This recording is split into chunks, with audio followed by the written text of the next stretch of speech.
அதுக்கு ஒரு 100 ml கிட்ட கடலெண்ணெய் ஊற்றிருக்கேன். அதில் வந்து பட்டை சின்னதாக ஒரு 2 பட்டை போட்டிருக்கேன். 1 ஸ்பூனு சோம்பு சேர்த்துக்கோங்க. அதே மாதிரி ஒரு 1/2 ஸ்பூனு ஜீரகம் போட்டிருக்கேன். போட்டுட்டு அது கொஞ்சம் லேசாக செவந்து வெடிக்கட்டும்.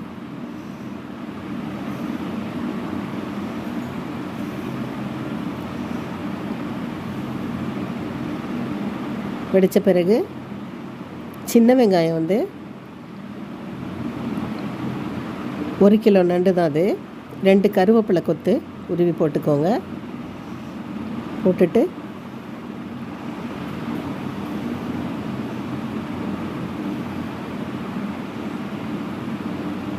ஜீரகம் சோம்பு செவந்த உடனே அப்படியே வாசம் பயங்கரமாக அடிக்குது.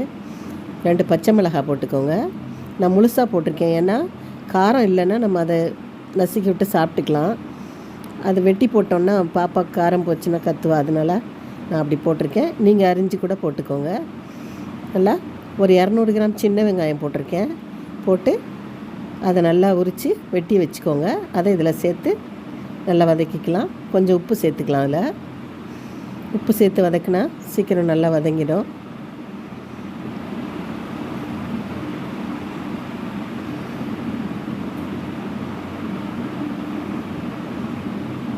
கொஞ்ச நேரம் நல்லா விட்டு சின்ன வெங்காயத்தை நல்லா வதக்கிக்கோங்க.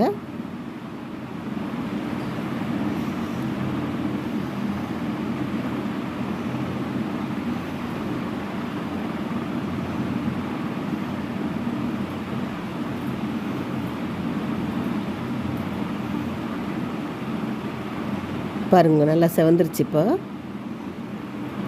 செவந்ததுக்கப்புறம் 2 தக்காளி பழத்தை வந்து நல்லா பெரிய தக்காளியை 2 தக்காளி எடுத்திருக்கேன். நான் கொஞ்சம் இஞ்சி பூண்டு அப்படியே சதைச்சி வச்சுருக்கேன், அதாவது தட்டி நசுக்கி வச்சுருக்கேன். அதையும் அதில் சேர்த்துக்கலாம். நீங்கள் இஞ்சி பூண்டு பேஸ்ட்டுன்னா 1 ஸ்பூன் போட்டுக்கோங்க, 1 டேபிள் ஸ்பூன் கிட்ட போட்டுக்கோங்க. நான் அதை வந்து ஃபுல்லாக நல்லா வச்சு தட்டிட்டு போட்டிருக்கேன். அதை நல்லா வதங்கின பிறகு இஞ்சி பூண்டு வாசம் போன உடனே இந்த தக்காளி அரைச்சதை அதில் ஊற்றிடலாம். 2 தக்காளியும் அரைச்சிட்டு ஊற்றிருக்கேன். ஏன்னா இப்போ வெட்டி போட்டாலாம் அது ரொம்ப நேரம் அது தோல் அப்படியே வேகாமல் இதாக இருக்குது. அதனால் நான் அரைச்சி தான் இப்போ குழம்புக்கெல்லாம் ஊற்றிடுறேன். ஊற்றிட்டு அந்த கட்டியாக இருக்கிற வெள்ளை சதையை மட்டும் எடுத்துருங்க, எடுத்துகிட்டு போடுங்க. போட்டு அரைச்சிருங்க. அரைச்சி ஊற்றிருக்கேன். நீங்கள் வேணால் மெலிசா அரிஞ்சு கூட போட்டு நல்லா வதக்கிக்கலாம். ஆனால் நல்லா அது கரைகிற மாதிரி தக்காளியை வதக்கிக்கோங்க.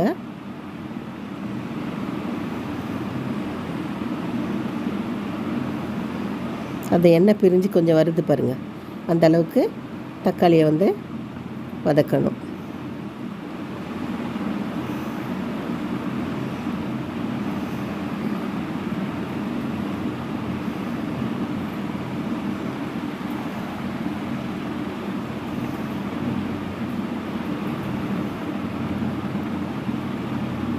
பாருங்கள், நல்லா வதங்கிடுச்சு. இப்போ நண்டு நல்லா கழுவிட்டு மஞ்சத்தூள்லாம் போட்டு கழுவி வச்சுருக்கேன். அதை அதில் சேர்த்துக்கலாம். சூப்பராக இருந்தது நண்டு. ஆனால்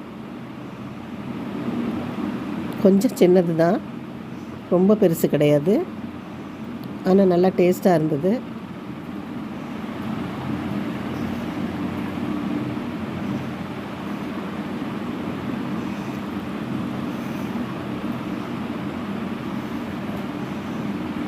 ஒரு கிலோ நண்டு பத்தலை வச்சது, அவ்வளோ ஒரே தடவையில் சீக்கிரமே தீர்ந்துருச்சு.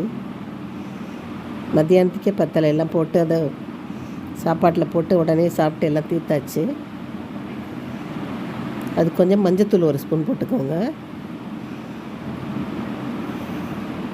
மஞ்சத்தூள் 1 ஸ்பூன் போட்டுட்டு மிளகாத்தூள் போட்டுக்கோங்க.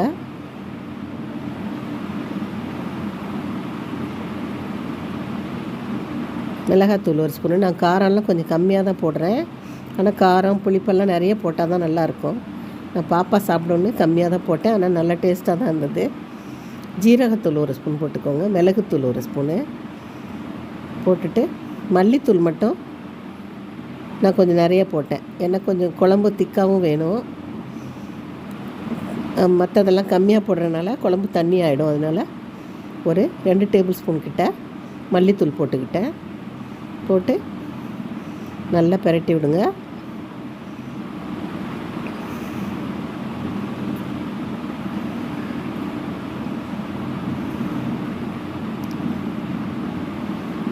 மிளகுத்தூள் 1 ஸ்பூனு, சின்ன குட்டி ஸ்பூன் தான் அது போட்டிருக்கேன். கரம் மசாலா 1 ஸ்பூன், சின்ன ஸ்பூன் போட்டுக்கோங்க. ஆனால் இது காரம் கரெக்டாக இருந்தது, ரொம்ப அதிகமாக இல்லை. ஆனால் கரெக்டாக சாப்பிட ரொம்ப காரம் கம்மியாக இருந்தாலும் ஒரு மாதிரி கவுச்சியெல்லாம் நல்லா இருக்காது. அதனால் ஆனால் இது கரெக்டாக இருந்தது. பாப்பாவும் சாப்பிட்டானா, அந்த அளவுக்கு தான் வச்சுருந்தேன். இப்போ குழம்பு மிளகாத்தூள் 1 டீஸ்பூன் போட்டிருக்கேன்.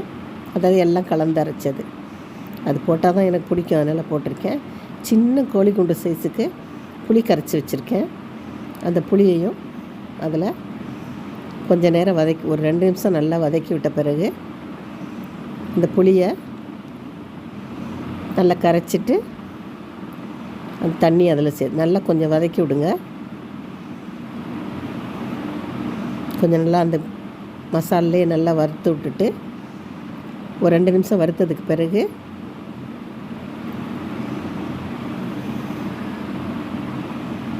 இந்த புளி கரைச்ச தண்ணியை இப்போ அதில் சேர்த்துக்கலாம். சேர்த்து ஊற்றிட்டு அதோட நல்ல புளியை மறுபடியும் கரைச்சி ஊற்றுவோம்ல, அது மாதிரி ஊற்றி ஒரு 1/2 லிட்டர் கிட்ட தண்ணி ஊற்றிடுங்க. ஊற்றி நல்லா வேக விடுங்க நண்டை. அது தண்ணி வற்றணும்.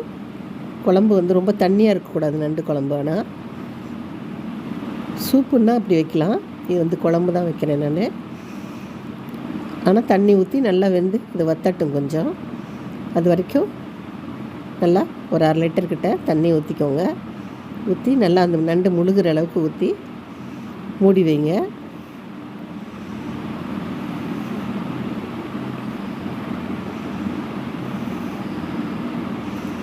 நல்லா கொஞ்ச நேரம் பரட்டி விட்டு ஹையில் வச்சு கொஞ்சம் கொதித்ததுக்கு பிறகு கொஞ்சம் மீடியம் ஃப்ளேமில் வச்சு நல்லா கொஞ்சம் குறைச்சி வச்சு ஒரு 20 நிமிஷம் வரைக்கும் நல்லா வேக விடுங்க.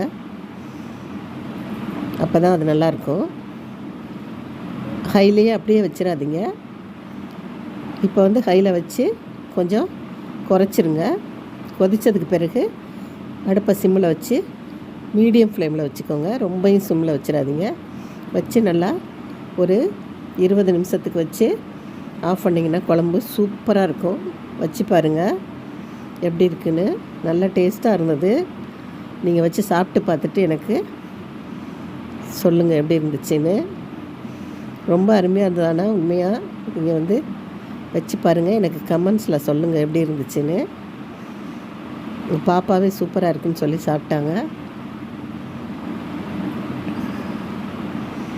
பிடிச்சிருந்தா லைக் பண்ணுங்கள், ஷேர் பண்ணுங்கள். நன்றி, வணக்கம். பாருங்கள் எவ்வளோ அருமையாக வந்திருக்கு குழம்பு. ரொம்ப சூப்பராக இருக்குது. வச்சு பாருங்கள், சாப்பிடுங்க. இது சளிக்கும் ரொம்ப நல்லது, குழந்தைங்களுக்கும் ரொம்ப நல்லது. சாப்பிட்டு பாருங்கள்.